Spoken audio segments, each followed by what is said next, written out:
Bom dia, boa tarde, boa noite. Hoje eu estou aqui com o autor e diplomata Paulo Roberto de Almeida.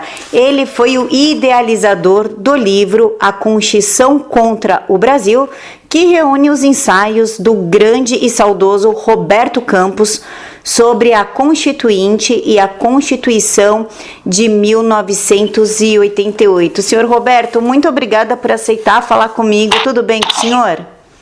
Tudo bem, Camila, é um prazer falar com você. Eu já gostaria de começar pedindo para o senhor explicar por que o senhor quis idealizar o livro, o que aconteceu? Bem, veja, eu em 2017, de volta já ao Brasil, eu estava no exterior até o ano anterior como diplomata, eu vi que estava se aproximando o centenário de nascimento de Roberto Campos, 1917, aliás, o mesmo ano em que nasceu meu pai, não é?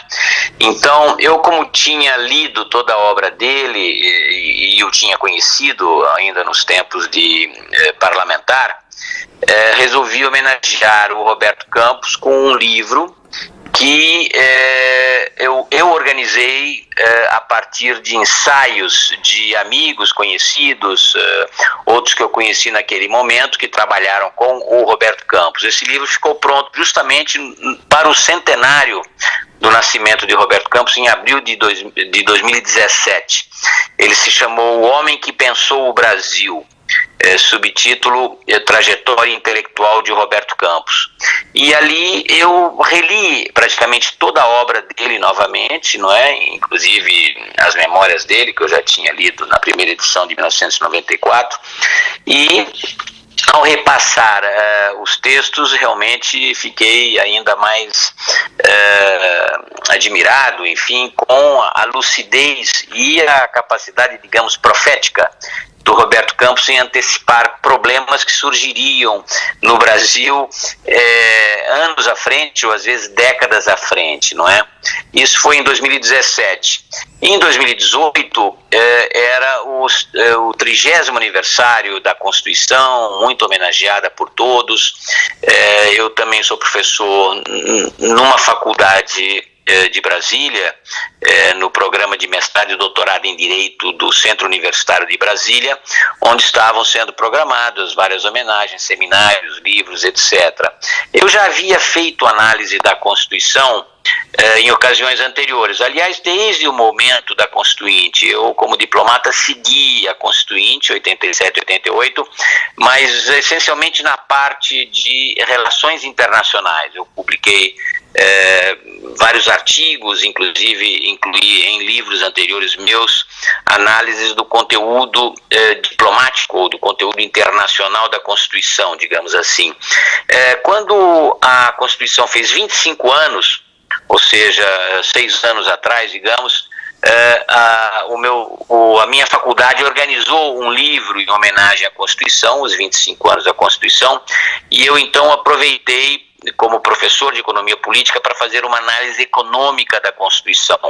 O que eu havia feito também anteriormente, mas apenas na parte, digamos, de investimentos internacionais, de integração, de liberalização comercial, essas coisas. Então, 6 anos atrás eu fiz um grande capítulo num livro coletivo sobre os 25 anos da Constituição, e ao chegar nos 30 anos, o ano passado, portanto, novamente se anunciaram homenagens, etc. Eu então, como eu havia relido toda a obra do Roberto Campos, decidi juntar todos os artigos que ele havia feito enquanto senador constituinte, e depois já aprovada a Constituição como parlamentar. Ele se tornou deputado depois de um mandato como senador de 8 anos e mais 2 mandatos como deputado.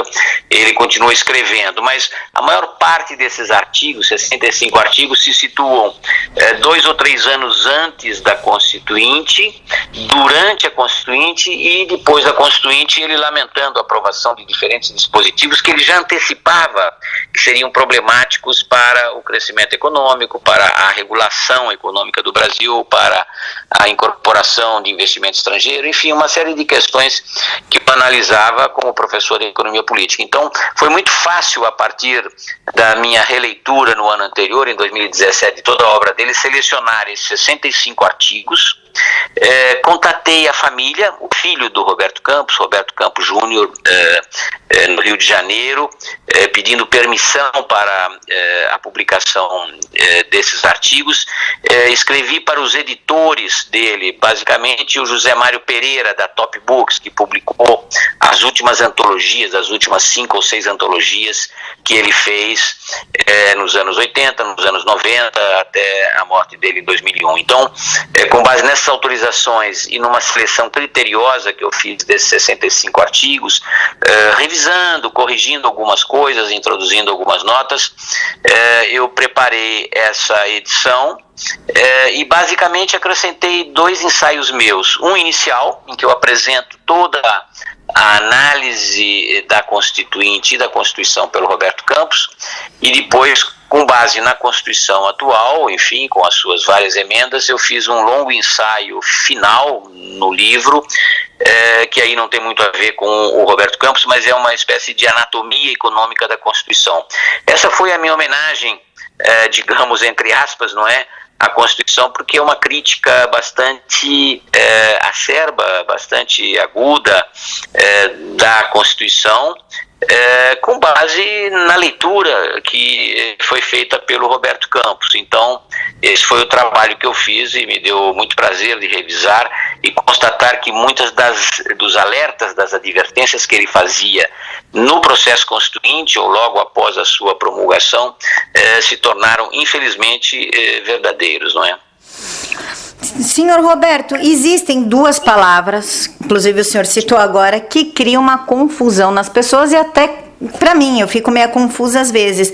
O senhor pode explicar a diferença de constituinte para constituição e por que tiveram 4 constituintes? Isso é muito vago. É verdade.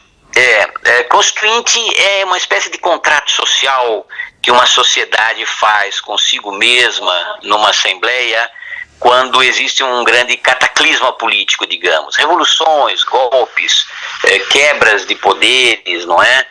Invasão externa, enfim, quando existe uma ruptura muito grande na vida de um país, se decide fazer um rearranjo nas relações, não é? Geralmente são após golpes, após revoluções, após rupturas muito graves, não é? Como a mudança de regime, ou melhor, nós tivemos a nossa independência e, portanto, uma constituinte para fazer uma Constituição do Brasil e não mais o sistema da monarquia absoluta de Portugal. Aliás, Portugal estava no mesmo momento passando por uma constituinte.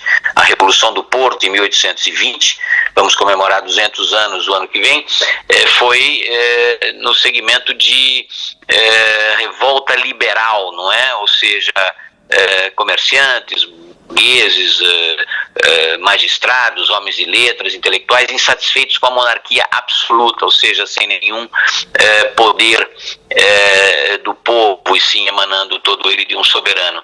Isso foi feito em Portugal em 1821 e foram as Cortes de Lisboa, ou seja, a Assembleia Constituinte de Portugal, que precipitou a nossa independência ao tentar recolonizar o Brasil. Nós então nos tornamos independentes e a primeira providência é fazer uma Constituição. Foi convocada pelo Dom Pedro I e dissolvida por ele, não é? Com o seu jeito um pouco autoritário, ela foi dissolvida um ano depois, e aí ele outorgou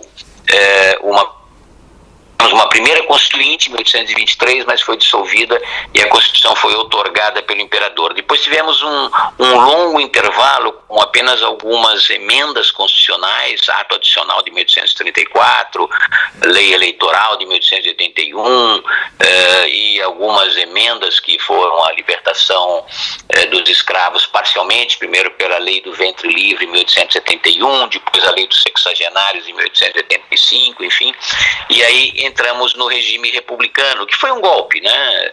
Militares e republicanos civis deram um golpe contra a monarquia, o Dom Pedro foi afastado do trono, a monarquia foi abolida, ele foi afastado do Brasil, foi banido do Brasil, e tivemos uma Constituinte que já entrou com problemas também, com Deodoro da Fonseca, mas atuou com muito prestígio na primeira Constituição, Rui Barbosa, que era conselheiro.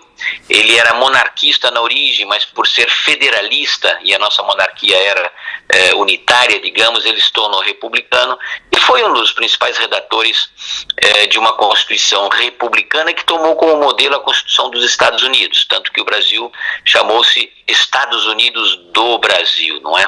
Essa Constituinte promulgou, ou ela emitiu uma nova Constituição em fevereiro de 1891, dando muita liberdade aos estados, não é? Os estados tinham uma liberdade que eles não tinham sob o regime monárquico.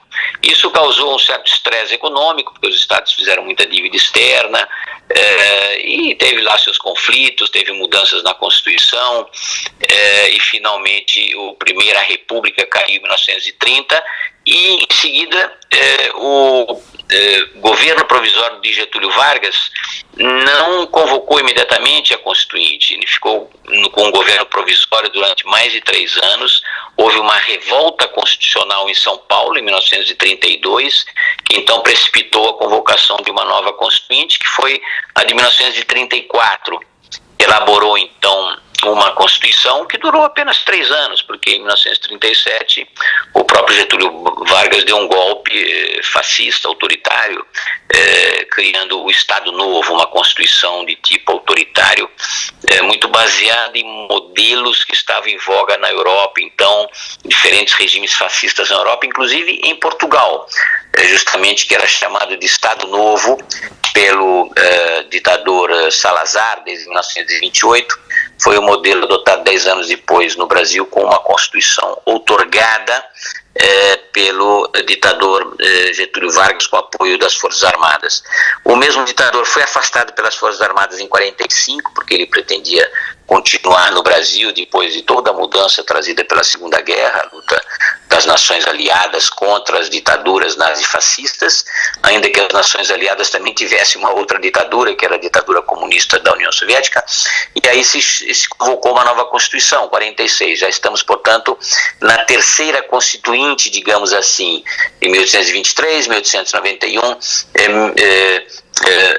1934 e depois em 46, quarta Constituinte, e a promulgação de uma nova Constituição em 46, que foi uma Constituição liberal, mas que sobreviveu com algumas dificuldades em meio a revoltas, a tentativas de golpe. O regime de 46, como a gente chama, foi um regime muito instável politicamente, porque algumas disposições davam margem a dúvidas. Por exemplo, não havia necessidade de maioria absoluta para a eleição presidencial. Juscelino Kubitschek foi eleito, se não me engano, com menos de 40% dos votos, não é?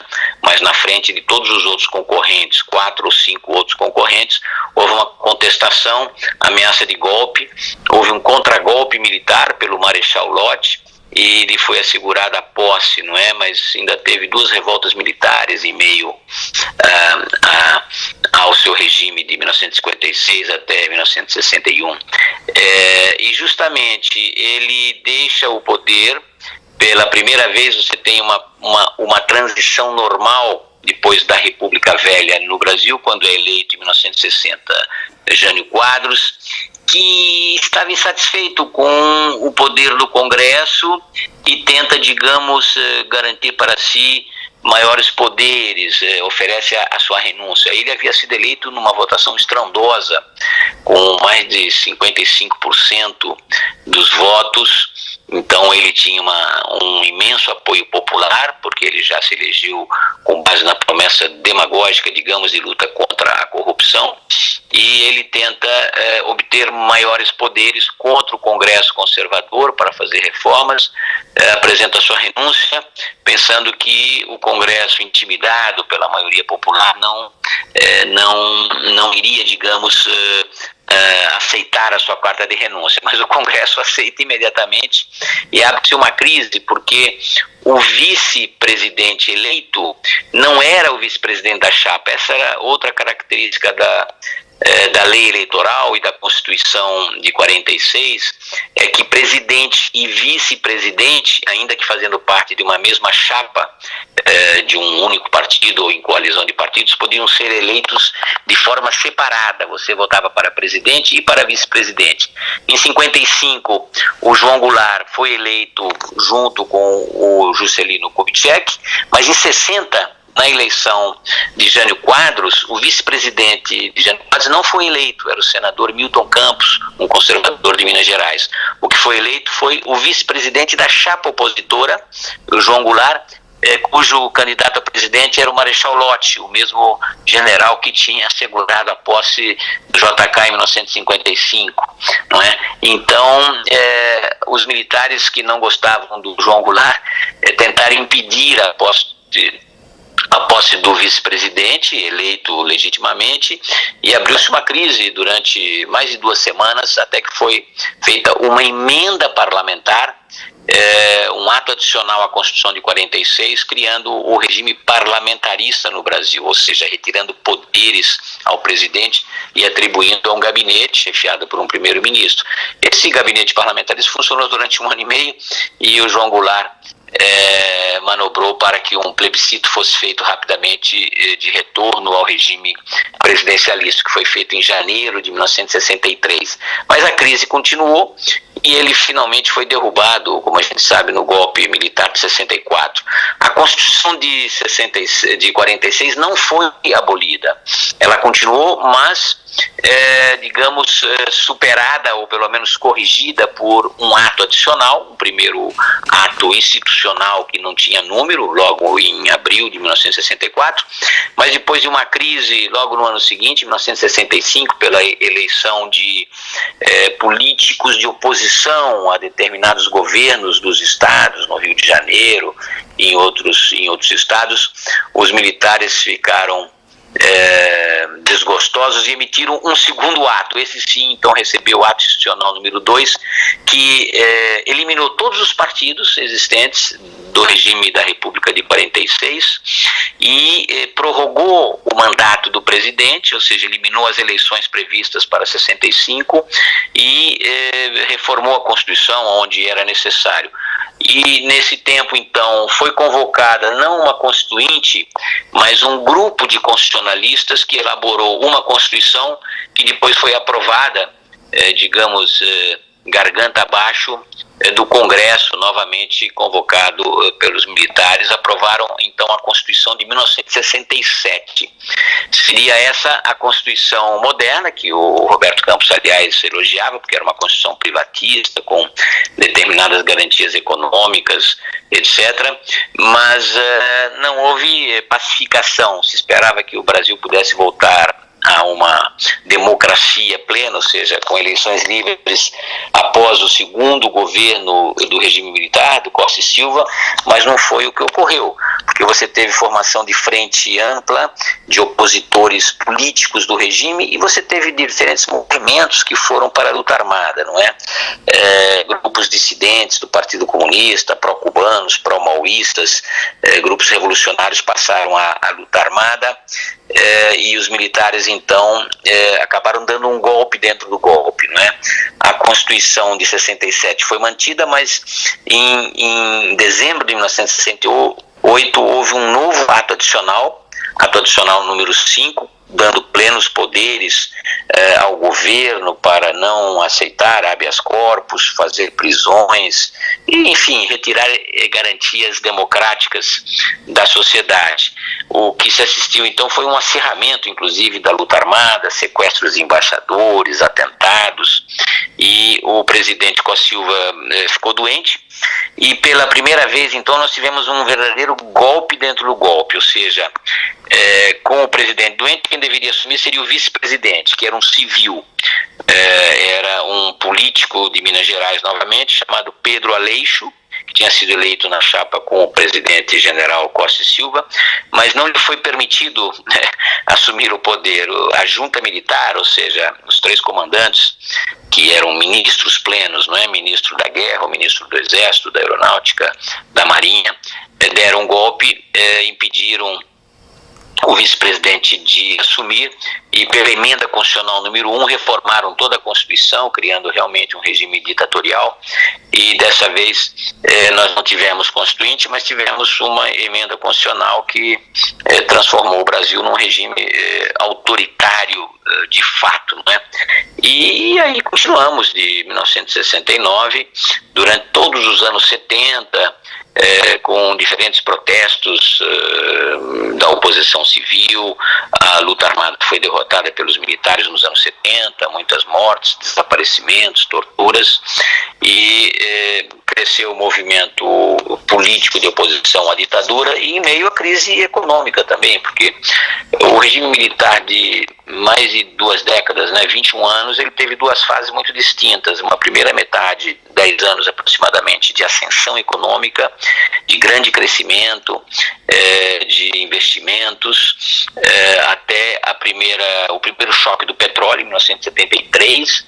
O governo deveria ter adotado medidas econômicas de ajuste em face a uma penúria de dólares do Brasil. Nós importávamos mais de 80% do nosso petróleo e portanto, criou-se uma crise econômica, um estrangulamento no balanço de pagamentos, que deveria ter sido respondido por um plano de ajuste econômico, mas o governo apostou que os preços do petróleo cairiam novamente, que haveria dinheiro internacional, grandes empréstimos a juros facilitados, e continuou com grandes projetos de desenvolvimento, usinas nucleares, barragens, estradas, ferrovias, portos, etc. E então nós tivemos uma segunda fase do governo militar de crise econômica, crescimento da inflação, da dívida externa, um desequilíbrio nas contas públicas, uma aceleração inflacionária muito grave, e no meio disso tudo vem o segundo choque do petróleo em 79, e logo em seguida aumento dos juros internacionais, o que deixa o Brasil inadimplente no plano das suas contas externas. Então o Brasil entra em crise realmente em 1982 e parece que nunca se recuperou desde então, porque desde os anos 80 nós temos um perfil de baixo crescimento, e de aceleração inflacionária, pelo menos até o plano real. E é nesse contexto de crise econômica, de crise política, que há um retorno à democracia, mas não de forma revolucionária ou por um novo golpe, mas de forma negociada. Os militares aceitam sair do governo. O último governo, o quinto do regime militar, foi o general João Batista Figueiredo, que faz uma anistia política em 79, voltam vários opositores exilados no exterior, e aí se tenta fazer eleições diretas em 85, no final do mandato do Figueiredo, mas a emenda constitucional não é aprovada. Mas mesmo tendo eleição direta, um opositor, no caso o ex-governador de Minas Gerais, Tancredo Neves, é eleito pelo Congresso presidente. Ele não chega a tomar posse porque fica doente, e toma posse o vice-presidente, que convoca imediatamente um grupo constitucional, um grupo de sábios, para elaborar uma nova Constituição, que depois é ignorada. Esse grupo funciona em 86, 87, chefiada pelo senador Afonso Arinos, que era um civil democrata, elabora um modelo de Constituição, mas que depois é deixado na gaveta, e logo em seguida existe uma convocação de uma Constituinte pelo presidente Sarney, e essa Constituinte, então, elabora de outubro de 87 até outubro de 88 essa Constituição que temos em vigor, e é uma Constituição extremamente generosa. Se a gente contar todas as constituições que tivemos, talvez seja a 8ª, não é? Ou a 9ª, considerando o ato adicional de 1969 como uma nova Constituição, o que não foi apenas uma emenda, mas enfim, é uma Constituição generosa porque ela vinha depois de uma imensa centralização do poder político na mão dos militares, uma imensa concentração de poder econômico também. O Brasil tinha centenas de estatais, o regime militar era muito protecionista, introvertido, dirigista, então houve um imenso debate de descentralização em favor dos estados e municípios, um debate muito generoso para com a sociedade, concessão de direitos, não é? A Constituição deu direitos a todos e cada um, e é contra isso justamente que o Roberto Campos se levantava, não é?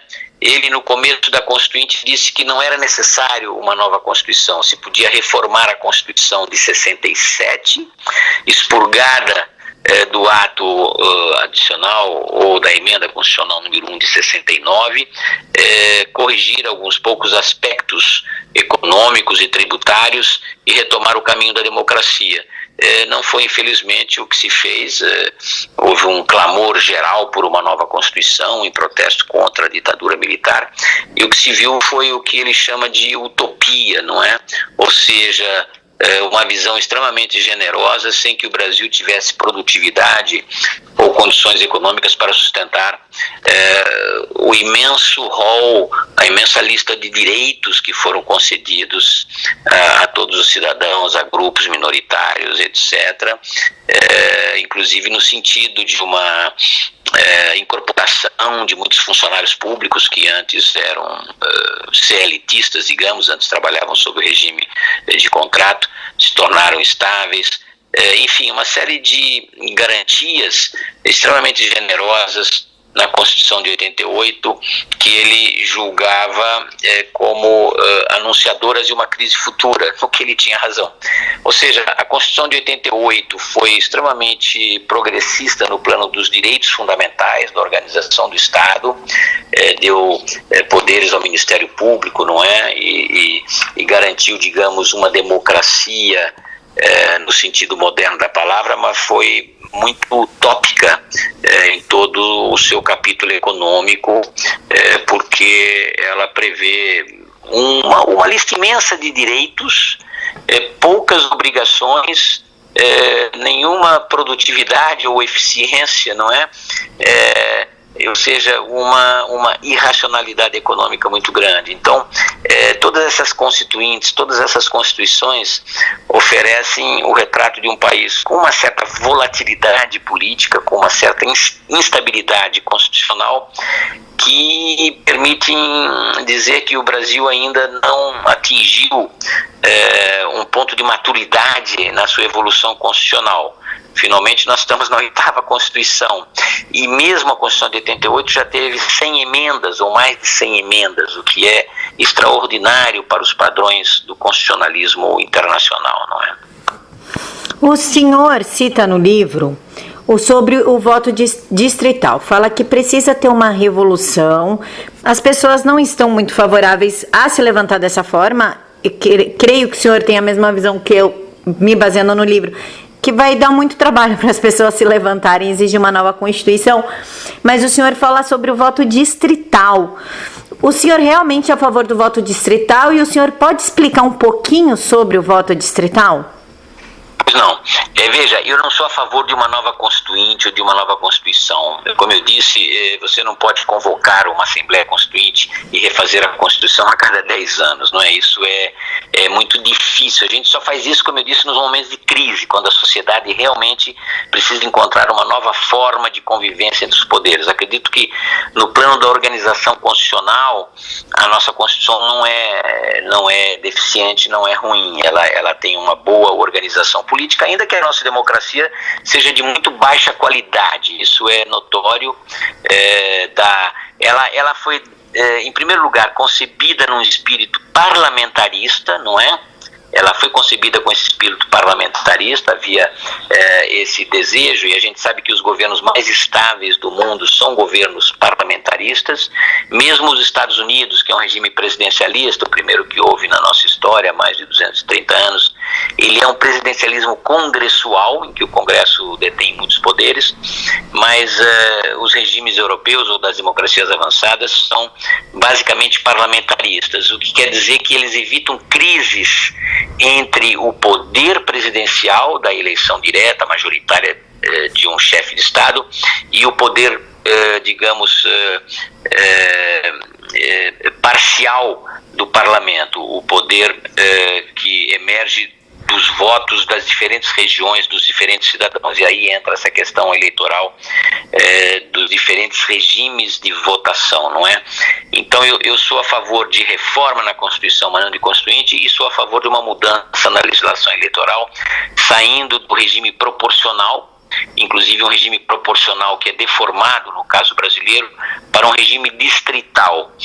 E existem diferentes formas de regimes distritais. O distrito, digamos, é uma região, é uma circunscrição eleitoral. No nosso caso, nós temos circunscrições eleitorais, mas o nosso distrito são os estados, ou seja, os deputados federais são eleitos em todo o estado, com votos espalhados em todo o estado, o que às vezes é um território imenso na Amazônia, no Pará, mesmo em São Paulo, que é o estado mais populoso da federação, é um estado que tem muitos municípios e os deputados então precisam disputar votos em cada um dessas centenas de municípios. Regimes mais estáveis europeus têm distritos menores, não é? Esse desenho dos distritos eleitorais varia muito em função da densidade demográfica, das atividades econômicas, de uma série de fatores que é possível calcular com base na demografia, na distribuição espacial das atividades econômicas e das unidades subfederais que existem, não é? Existem países com províncias, com condados, com aldeias. No nosso caso, nós temos um regime federativo, que saímos das antigas províncias do Império para os governos estaduais, os estados e municípios. O município é a base da política brasileira desde a colonização, não é? O município existia desde quando os portugueses aqui organizaram o primeiro governo geral, não é? Os homens bons eram escolhidos para chefiar determinados distritos eleitorais. Isso foi evoluindo, mas o município permanece o local em que você vive. Você não vive na União, você não vive no estado. Teoricamente você vive numa cidade ou numa zona rural ou suburbana, mas é uma vida local, onde você precisa ter serviços de transportes, comunicações, energia, saneamento, segurança, etc, etc. Então, o município deve ser a unidade básica da vida do cidadão, das empresas, etc. No caso do Brasil, você teve uma extrema centralização no Estado, na monarquia, um Estado unitário, em que tudo dependia do governo central, digamos. O imperador era quem designava os presidentes das províncias, que seriam os governadores dos estados sob a república. Ele não havia eleição, não é, para os presidentes das províncias, e sim escolha pelo imperador. Na república você passou a ter eleições tanto para governadores quanto para assembleias estaduais e câmaras de vereadores, né, e prefeitos, uma grande dispersão. Houve uma centralização novamente no regime varguista e no regime militar. E essa extrema centralização foi, de certa forma, atenuada na Constituinte de 87 e 88, mas que deu muita liberdade, tanto às assembleias quanto às câmaras de vereadores, para fixarem suas atribuições, e criou-se uma casta de políticos com muitos assessores, muitos gastos, e isso é um dos fatores principais da deterioração das contas públicas no Brasil, não é? Agora, com relação à legislação eleitoral especificamente, eu sou sim a favor de um distrito menor, porque você não consegue conhecer um político e seguir a sua atividade se esse político representa todo um estado de 40 milhões de pessoas, como é o caso de São Paulo, não é? Isso acontece nos Estados Unidos e na Europa. Você segue o seu deputado, o seu senador, quando ele representa uma circunscrição menor de habitantes, em que pode haver um diálogo mais direto. Então, esse é o regime distrital. E existem também diferentes formas de distrital. Tem o distrital puro, que é o da Grã-Bretanha, por exemplo, em que aquela circunscrição elege apenas um representante, senador ou, no caso, membro do parlamento, e aí é um voto majoritário. O candidato que tiver o maior número de votos naquele distrito é eleito automaticamente. E existe um regime proporcional, que é o nosso. Você recolhe votos em todas as partes e daí você forma um quociente eleitoral, computando também os votos para o partido. poucos parlamentares no Brasil são eleitos apenas com os seus votos, né? Alguns artistas, alguns radialistas, algumas figuras de grande relevo têm, digamos, 1 milhão de votos ou mais e são eleitos com seus próprios votos. A maioria é eleita com a repartição de votos dos partidos. Esse regime proporcional no Brasil, ele é dificultado pelo fato de que, como eu disse, se estende por um distrito muito grande, que são os estados, não é? Então eu sou a favor de um distrito menor. São Paulo, por exemplo, poderia ter 30 distritos ou até mais, não é? Com 44 milhões de habitantes, poderia ter mais de 30 distritos, porque tem centenas de municípios em São Paulo. E o sistema alemão, por exemplo, faz uma combinação entre o sistema distrital puro, que é o voto majoritário em um único candidato que ganhou nominalmente, e o voto distrital misto, que combina votação num candidato e votação no partido, em que você tem, então, por exemplo, voto nominal no candidato e o quociente eleitoral daquele partido. E, em função disso, você tem os candidatos eleitos, tanto pessoalmente quanto o partido ganha uma representação no parlamento. Eu considero o sistema alemão o mais interessante para um país grande como o Brasil. E tanto isso é verdade que a Alemanha é um dos países mais estáveis democraticamente desde a Segunda Guerra. Claro, foi uma ditadura anteriormente, mas ela tem se revelado, a Alemanha, um sistema político muito estável e, sobretudo, ela tem, além do voto distrital misto, ela tem barreiras à entrada de pequenos partidos, quer dizer, oportunistas eleitorais que criam uma legenda apenas para negociar. No Brasil nós temos mais de 35 partidos registrados no Tribunal Superior Eleitoral e talvez mais de 28 presentes no Congresso, que torna impossível formar uma maioria, né? As democracias mais estáveis têm 2, 3, 4 ou 5 grandes partidos, não é? E alguns partidos menores que, eventualmente, alguns nem conseguem ultrapassar a barreira eleitoral, que é um determinado percentual de votos no seu distrito ou no conjunto do país, então ficam sem representação no parlamento. Os seus votos são perdidos e são eleitos apenas os representantes daqueles partidos que representam um maior número de habitantes, de eleitores. O Brasil deveria caminhar para isso, mas não é simples, porque os parlamentares foram eleitos num determinado regime, inclusive com facilidades como o financiamento eleitoral e outros elementos, propaganda dita gratuita, e eles não querem mudar na incerteza de que eles poderiam ser derrotados numa próxima eleição, não é? Então eu sou a favor de um regime distrital misto, estilo alemão, e de cláusulas de barreira que impedissem a proliferação de pequenos partidos, muitos deles sem qualquer credibilidade eleitoral, né? Partidos que se chamam liberal, mas que não são nada liberais, digamos assim. Senhor Roberto, nós estamos vendo no Chile, né? O senhor que viveu 64, sabe muito bem o que aconteceu, melhor do que a gente. Liguei para saber do livro e ganhei de brinde uma aula incrível de história. E vendo o que está acontecendo no Chile hoje e a influência do Foro de São Paulo, a declaração do Maduro que ele deu também hoje, que eles seguiram à risca os planos do Foro de São Paulo e que os resultados foram muito melhores e efetivos do que eles esperavam, o senhor vê a possibilidade do Brasil repetir 1964?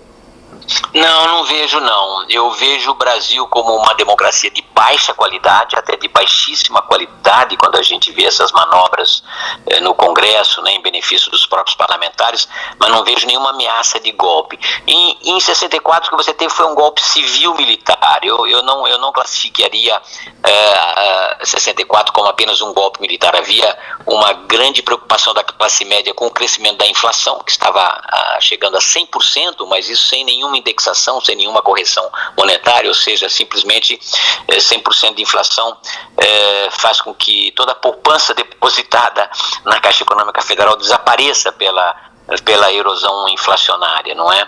E também havia o clima da Guerra Fria, a ameaça do comunismo, a Revolução Cubana, ou uma revolução de tipo chinês, enfim, havia uma comoção social, havia uma crise. O presidente João Goulart não era propriamente um comunista, era um progressista, digamos assim, um social-democrata avançado que queria fazer reformas, mas basicamente ele era um inepto, um incompetente, um pouco como a dona Dilma, né, que criou a sua própria crise econômica e precipitou o impeachment devido à sua ineficiência, sua incompetência ao lado da corrupção. Em 63, 64, você também teve aumento da corrupção, desagregação política, greves selvagens e aceleração inflacionária e uma incompetência do presidente de negociar com o Congresso. Daí veio esse golpe civil militar precipitado por governadores que tinham intenção de ganhar nas eleições de 65, e o JK tinha muito prestígio, era praticamente o presidente eleito em 65, se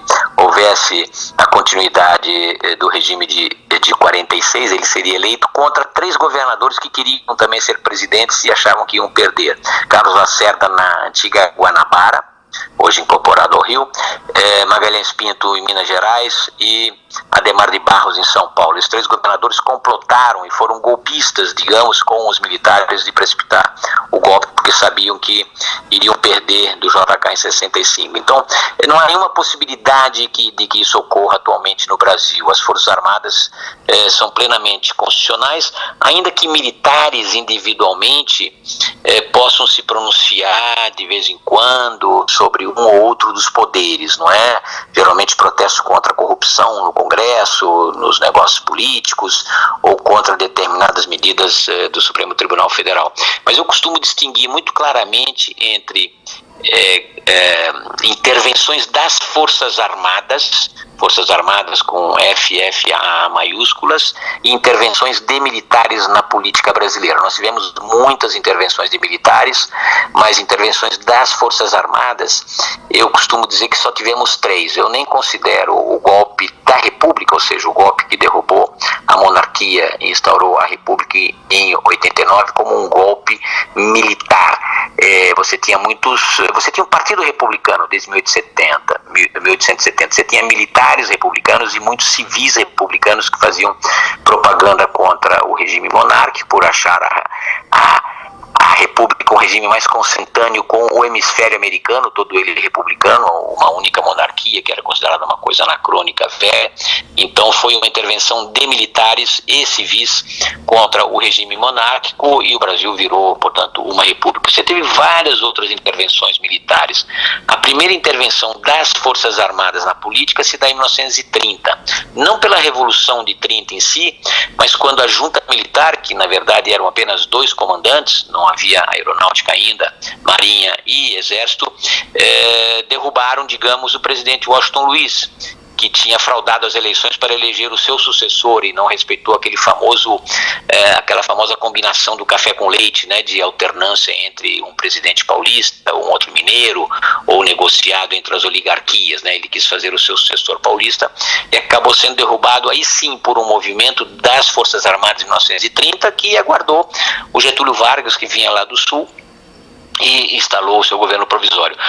A segunda intervenção das Forças Armadas no Estado brasileiro é justamente em 45, quando novamente os militares, o alto comando derruba o Getúlio, que tinha pretensões continuistas. Ou seja, eu não coloco nem o golpe de 37, que foi um golpe dado pelo Getúlio, com o apoio das Forças Armadas, é verdade, como sendo um golpe militar. Não foi um golpe autoritário, dado pelo Getúlio, com o apoio das Forças Armadas, mas não um golpe militar. Isso foi, portanto, as 2 primeiras intervenções das Forças Armadas na política brasileira, 1930 e 1945.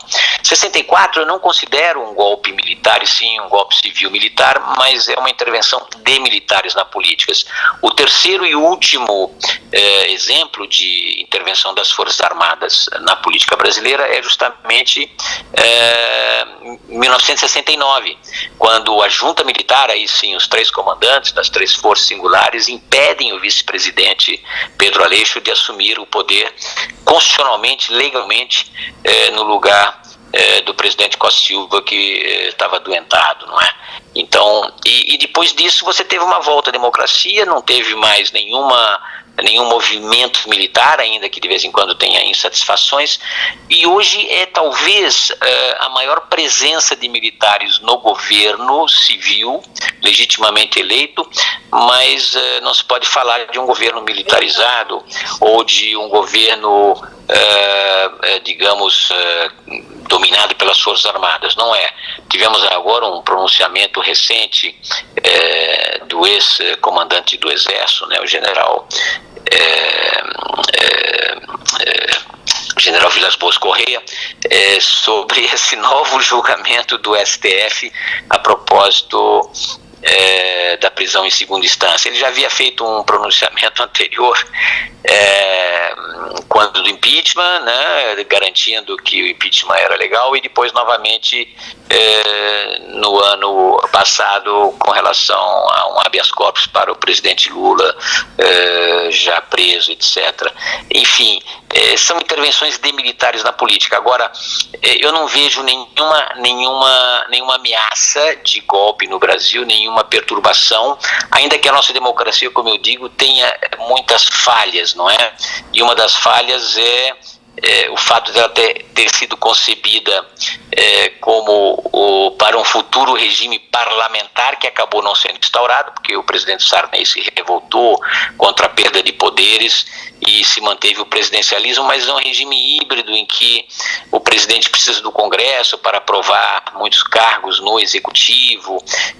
Enfim, existe uma certa descoordenação por vezes entre os poderes e causa alguma fricção, não é?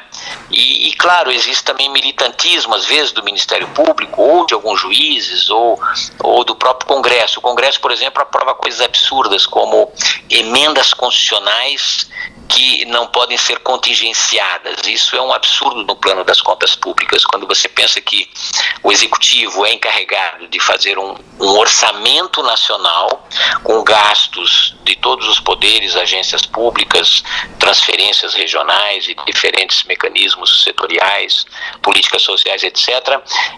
O Congresso vem e aprova emendas constitucionais que não podem ser contingenciadas, ou seja, não podem ser cortadas pelo Executivo. Isso é um absurdo, porque o que o Congresso faz quando chega o orçamento é estimar uma receita mais elevada do que o Executivo estimou, não é? E com base nessa elevação de receita puramente teórica, ele distribui emendas parlamentares de bancadas ou de deputados individuais que depois não podem ser contingenciadas. Isso é recente, isso tem 3 anos no máximo, isso veio da gestão do Eduardo Cunha. Antigamente, o que você tinha eram emendas parlamentares, como quaisquer outras emendas, que podiam sofrer contingenciamento, ou seja, restrição até que houvesse recursos suficientes. Hoje isso não mais acontece. Isso significa um desequilíbrio muito grande, da mesma forma como o judiciário fixa os seus próprios salários, os seus gastos, com abusos evidentes como esses auxílio residência, auxílio vestimenta, auxílio educação, auxílio alimentação, enfim, além do teto salarial ser pautado nos salários elevados dos ministros do Supremo, você tem uma série de penduricalhos que não são limitados, o que tornam os salários reais, efetivos, muito superiores aos tetos constitucionais, não é? Então você tem muitas deficiências no funcionamento da nossa democracia, mas não uma deficiência grave de crise permanente entre os poderes. Se a gente pensar em todos os impeachments que tivemos na nossa história, tivemos vários, enfim, mas nem todos consumados. Getúlio Vargas, por exemplo, foi objeto de um pedido de impeachment em 1954, não é? Se pensou a mesma coisa contra o Jânio Quadros, não houve, porque ele próprio renunciou, não é? E depois tivemos o impeachment do Collor, em 91, 92, por corrupção. E tivemos o impeachment da Dilma, também por corrupção. Mas se você pensar na origem de todos esses processos de impeachment, é sempre uma crise que se estabelece entre o poder executivo, basicamente a figura do presidente, e o poder legislativo, o Congresso ou os partidos, não é? E por que isso? Porque no regime presidencialista você tem uma maioria presidencial de origem popular, voto direto para o presidente, que muitas vezes não tem base no Congresso, porque são eleitos outros representantes de outros partidos, às vezes ocorre muito em regimes parlamentares, não é, que a oposição tenha mais votos do que um presidente, não é? E aí você tem um primeiro-ministro que não se entende com o presidente, já ocorreu na França, ocorreu em outros países também, acaba de ocorrer em Israel, apesar de que Israel é um regime puramente parlamentar, né? Mas o primeiro-ministro Netanyahu não consegue formar um governo e aí vai ter que se fazer novas eleições ou convocar um outro líder. Mas no caso do Brasil, todos esses processos de impeachment, seja o Vargas em 54, que acabou depois se suicidando, seja o Collor em 92, seja a Dilma em 2016, é sempre uma crise que se instala entre o presidente e o Congresso. Essa diferença entre a maioria popular, eleição direta do presidente, e a maioria proporcional, ou voto proporcional do Congresso, não é? E a crise que se instala na base do Congresso. Isso foi evidente com a Dilma, foi evidente com o Collor, não é? E não sabemos ainda o que vai ocorrer com o presidente Bolsonaro, que não tem uma base congressual muito sólida, não é? Mas existe talvez uma propensão da maior parte dos políticos, da sociedade, de não ter novamente uma crise de impeachment, que é extremamente custosa, paralisa a vida do país durante muitos meses e introduz uma divisão na sociedade, não é? Se cogitou, por exemplo, de haver um pedido de impeachment contra o Lula quando foi do Mensalão em 2005. O próprio presidente Fernando Henrique Cardoso recomendou que não, porque criaria uma crise política muito grande, na medida em que o presidente Lula tinha não uma base parlamentar muito alta, mas uma base popular muito grande, não é? E daí o que foi uma mudança na base do governo, incorporou-se o PMDB, hoje MDB, como está ocorrendo agora. O presidente Bolsonaro está chamando o MDB novamente para o seu governo, para as lideranças no Congresso, para evitar uma nova crise entre o Congresso e o presidente. Enfim, teremos novos desenvolvimentos nessa crise permanente que há no Brasil, devido justamente a essa incompatibilidade entre a maioria presidencial popular e uma maioria proporcional no Congresso, que dá muita instabilidade. Isso agregado à extrema fragmentação de partidos, não é? Dezenas de partidos existentes, torna muito difícil compor uma base, e daí se passou do chamado presidencialismo de coalizão, ou seja, em que o presidente precisa barganhar votos numa coalizão partidária, a um presidencialismo de mensalão, ou de corrupção, ou de colisão. É um presidencialismo em que você introduz uma espécie de chantagem recíproca entre o Congresso e o Executivo. O Executivo precisa comprar parlamentares, literalmente, para ter apoio para votar as suas medidas, e o Congresso, aproveitando-se da sua capacidade de aprovar orçamento e toda a legislação, também chantageia o presidente para obter vantagens pessoais aos parlamentares, ou vantagens para a sua bancada, para os seus partidos, cargos, governos estatais, etc, etc. Essa é uma das características mais evidentes da nossa baixa qualidade democrática, mas não é motivo para uma nova Constituinte ou para um impeachment. Se o senhor pudesse escolher dentre todas as constituintes, qual que o senhor escolheria para valer hoje? Qual que foi a melhor?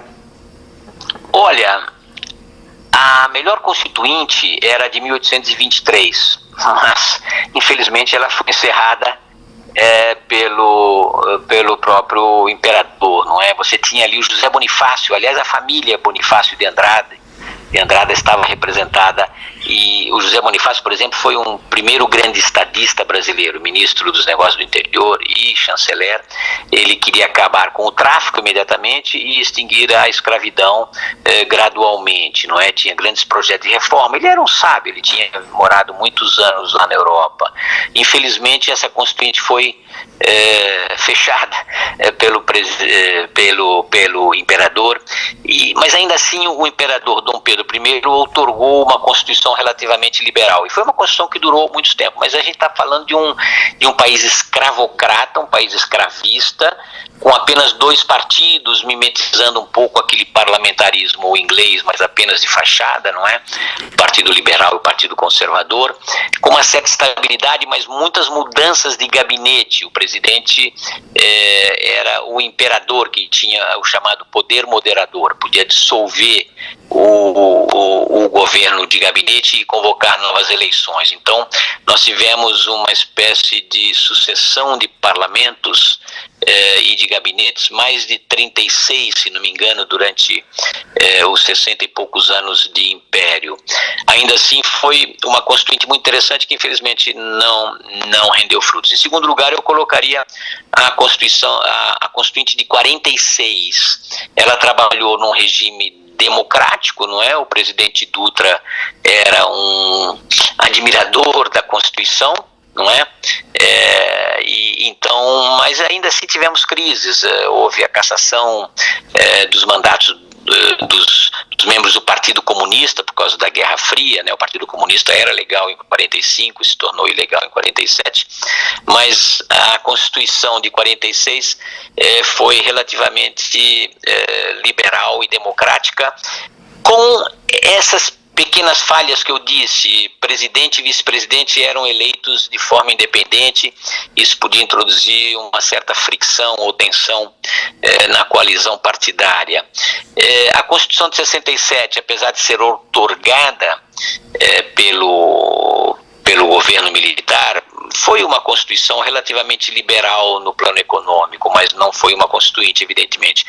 A Constituinte de 88 foi a mais democrática, a mais amplamente representativa da população, com imensa participação da população, que fazia petições e enviava dezenas, centenas, milhares de sugestões, mas foi também a mais irresponsável no sentido de incorporar a uma Carta Constitucional dispositivos que nunca poderiam estar lá.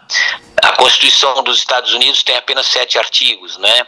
E tem um pouco mais de 20 emendas em 230 anos. Ela está lá, e os Estados Unidos nunca trocaram de moeda e nunca tiveram golpes ou revoluções. Eles têm os seus 44 ou 45 presidentes eleitos sempre ao cabo de 4 anos, né? Alguns foram assassinados, tivemos vice-presidentes assumindo, tivemos guerras, etc., mas preserva-se uma certa estabilidade.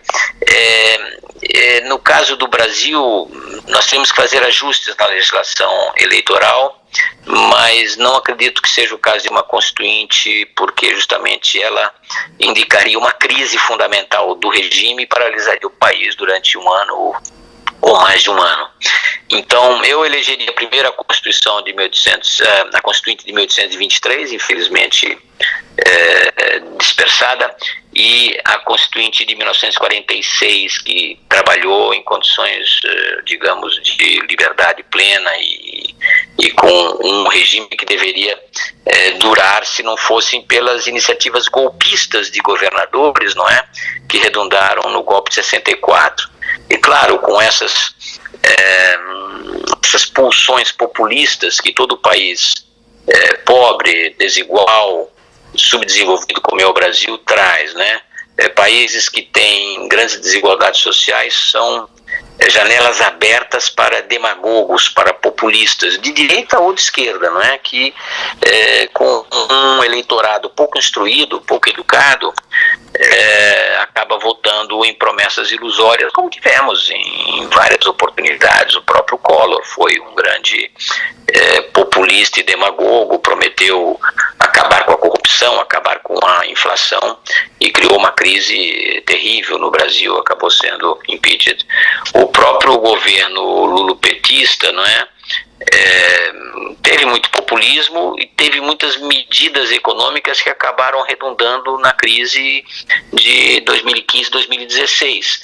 Ainda que o Lula não seja diretamente responsável, sim a Dilma, a construção do desequilíbrio econômico foi feita sob Lula, o aumento das despesas públicas, não é? A criação de muitas estatais e, de certa forma, uma degradação das instituições. O Lula também comprou parlamentares, comprou partidos, o mensalão está aí para provar. Houve uma degradação das instituições republicanas, como talvez esteja ocorrendo hoje com essa extrema fragmentação partidária, não é? E o presidente já emitiu diferentes decretos julgados inconstitucionais pelo Congresso, e existe uma tensão evidente entre o Poder Executivo, né, que é populista e está se pronunciando muito à direita da maioria da população, e isso pode criar tensão.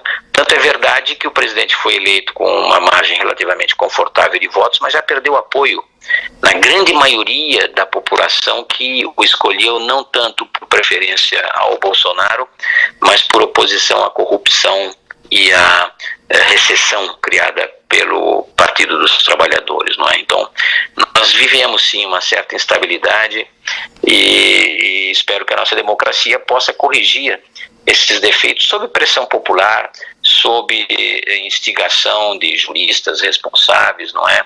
E forças armadas também responsáveis. Senhor Paulo Roberto, o senhor, já agradeço em primeiro lugar, a aula de história incrível, eu que sou formanda em história, sempre tô apaixonada. E o senhor gostaria de deixar as considerações finais para o pessoal que está ouvindo a gente? Olha, eu gostaria o seguinte: o Brasil tem, como eu disse, uma democracia de muito baixa qualidade. Não só por problemas propriamente constitucionais, como eu disse, a Constituição foi concebida num espírito parlamentarista, acabou ficando presidencialista, mas também ela deu uma extrema dispersão de poderes e uma utopia muito grande na área econômica, que conduziria inevitavelmente, independente do governo ser de esquerda, de direita ou de centro, a uma crise econômica das contas públicas.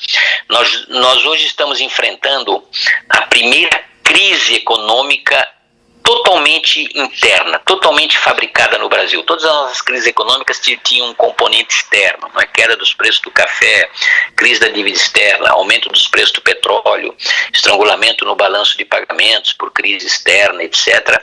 Mas essa crise criada pelo regime lulopetista, especificamente pela presidente Dilma, é uma crise fiscal, é uma crise de esgotamento do financiamento público por excesso de gastos públicos. Então, eu tenho como, digamos, desejo pessoal ou como recado a necessidade de uma profunda revisão constitucional para, em primeiro lugar, extirpar da Constituição tudo o que não faz parte da Constituição. E você tem hoje na Constituição até empregada doméstica, como antes tinha jornalistas, não é? Então, todo o conteúdo propriamente regulatório e econômico deveria ser transferido para o nível infraconstitucional, não é? Muito mais fácil de revisar. Mas aí tem o desejo das corporações, dos próprios políticos, de consagrar algo, direitos, conquistas, que geralmente são espertezas, não é?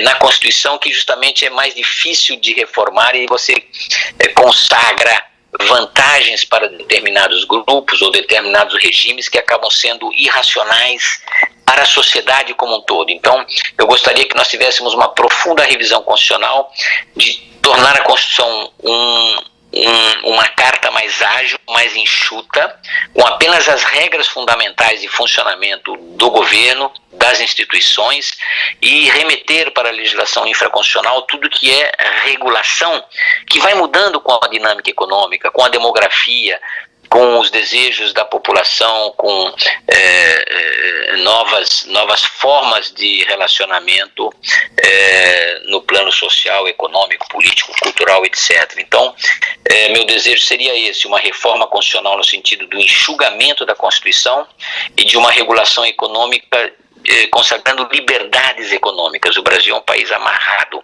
é como aquele Gulliver que fica amarrado numa ilha dos liliputianos, como um Prometeu amarrado, acorrentado na sua montanha. O Brasil é um gigante amarrado, sem liberdade. Nós temos uma medida, uma lei agora de liberdades econômicas, mas precisa ver se ela vai realmente pegar, ou seja, que as prefeituras, os governos estaduais não vão continuar colocando empecilhos, cartórios, liberdades, licenças, permissões, firma reconhecida sobre os empresários, não é? Todos os empresários. O Brasil precisa de liberdade econômica. Esse seria o meu desejo, de uma Constituição mais enxuta e, sobretudo, de um regime eleitoral que impedisse a proliferação de partidos e aproximasse o eleitor do representante, o que só se pode fazer num regime distrital com circunscrições menores, não é?